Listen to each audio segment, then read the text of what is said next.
Today might be a good day for gamers, hardware enthusiasts, and cryptocurrency miner. Well, the fact is that NVIDIA has finally unveiled the GeForce RTX 3090 Ti. This is the company's flagship consumer graphics card, which was revealed way back in January, alongside the cost-effective RTX 3050. As expected, the RTX 3090 Ti will push the bounds beyond with excellent performance and impressive specifications. The RTX 3090 Ti delivers a fully enabled GA102 GPU, featuring 10,752 CUDA cores. These are only slightly higher than the 10,496 on the NVIDIA RTX 3090. However, that is still enough to provide superior performance. The RT cores have gone up from 82 to 84, whereas the Tensor cores went from 328 to 336. The base clocks are now 1.67 GHz over 1.4 GHz. Meanwhile, the boost clocks now hit 1.86 GHz, a slight increment over the previous 1.7 GHz. It brings the same 24 gigs of GDDR6X memory. However, the speed has been slightly increased from 19.5 to 21 GB per second.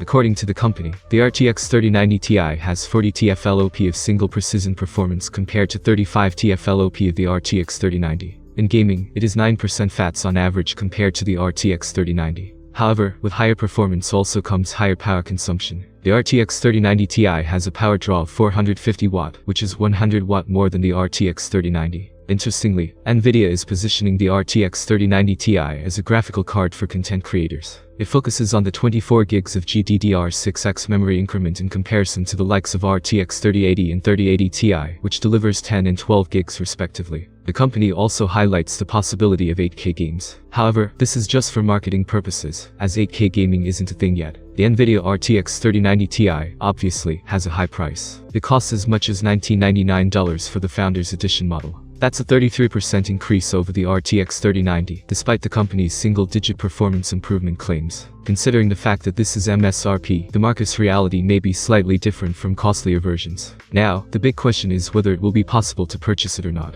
After all, graphic cards are still facing a huge demand in light of crypto mining. Overall, customers are having a hard time trying to purchase advanced graphics cards. At the same time, the crisis in the semiconductor segment as well as the ongoing global inflation may keep raising the prices in the future. Last but not least, there are also scalpers who will explore the limited stocks to resell these GPU at crazily higher prices. We are curious to see how this RTX 3090 Ti will perform, but it still figures as one of the most desired graphics cards in the market. NVIDIA keeps settling tendencies, and has almost become one of the most important companies in the mobile segment. Despite the failure of ARM acquisition, it keeps doing well in the market, and is already making big plans for the future with an unusual partner. Thank you for watching. Subscribe to the channel. See you soon, dear viewers.